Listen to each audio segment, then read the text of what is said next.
Ferguson supporters of Mike Brown are officially organized by some of the most powerful left-wing interest groups in the nation. Protesters from around the country gathered in St. Louis over the weekend to demand the arrest of Ferguson police officer Darren Wilson over his involvement with the August 9 shooting and killing of 18-year-old Mike Brown.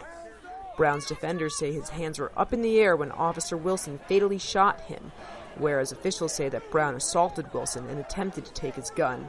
A grand jury is currently deciding whether to charge Wilson.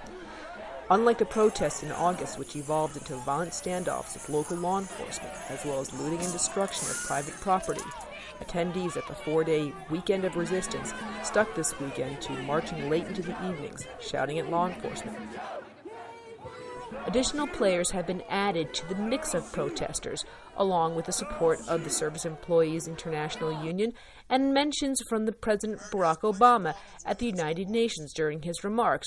Other liberal interest groups found their way onto the Ferguson issue as well, including national LGBT organizations, climate environmentalists, amnesty groups, pro-Palestinian organizations. I'm traveling the world this year to collect stories from people I meet about water and climate change. It started 3 weeks ago at the People's Climate March in New York City, and now I'm here. At the Mike Brown,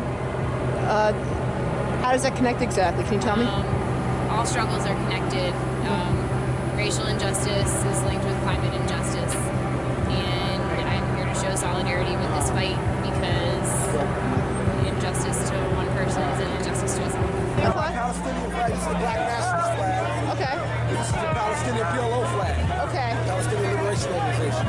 Okay. And I feel that their struggle is the same as our struggle. Okay. We're both fighting to be free. The same tear gas canisters that the Israelis shoot at them, the same ones they shoot at us. Made in the USA. I see. You know what I'm saying? It's like the gas we sold to Saddam. Made in the USA. However, although protesters appear united with their front against St. Louis law enforcement, not every local resident is willing to honk their horn in support of the massive crowds blocking main roads, and moderators are sometimes needed to cool heads after hours of shouting at police. Additionally, as the music turned louder, activists grew frustrated with a number of individuals on Saturday night who became more festive around the police department as opposed to political.